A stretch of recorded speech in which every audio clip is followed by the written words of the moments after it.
Le narratif est le suivant. À l'origine, la compagnie togolaise des mines du Bénin, CTMB, qui en 1957 a signé une convention avec la République autonome du Togo. Nous étions toujours dans la colonisation, donc bien avant l'indépendance.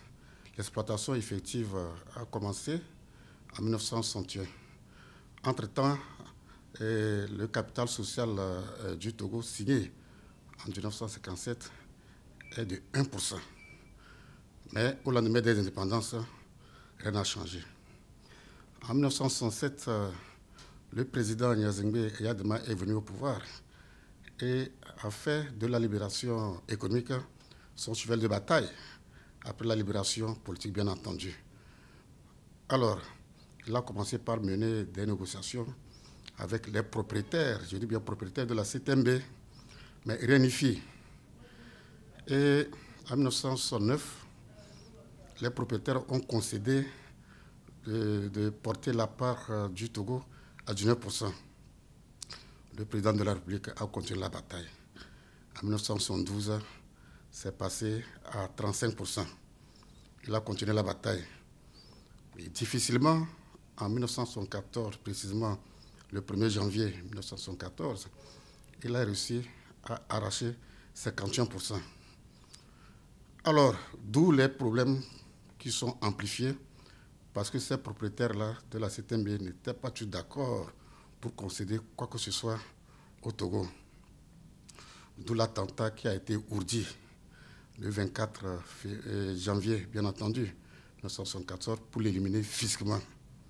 La date là est très importante. D'abord, le président de la République a risqué sa vie. Et deuxièmement, les retombées sont très grandes. Dans ce sens que le 4 février 1974, il a nationalisé ce GMAL à 100%. De cette nationalisation, le Togo pouvait prendre son destin en main par la politique des grands travaux. N'oubliez pas, pour ceux qui se souviennent encore ou qui lisent, que le Togo a été qualifié de Suisse de l'Afrique. Ce n'est pas pour rien. Voilà. Et donc, cet accident, personne ne peut l'ignorer dans ce sens que c'était une rupture avec les pratiques coloniales, avec les pratiques de prédation de l'économie et donc avec la reprise en main de notre propre destin, j'entends destin économique. Souvenez-vous des constructions des hôtels dans les régions du Togo et des motels, voire même dans les préfectures. Hôtel Sarakova, par exemple, c'est un nom prédestiné, tout est dit là. Et nous avons également le palais des congrès, ce qui était comme les maisons du parti à l'époque là, à Kara comme à Lomé. Il y a pas mal d'autres infrastructures hôtelières qui ont été mises en place pour ne parler que de l'hôtellerie et du tourisme. Ceci a boosté l'industrie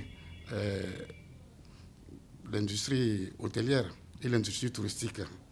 Et si vous voyez un peu les statistiques, vous voyez le nombre qui est allé en croissant.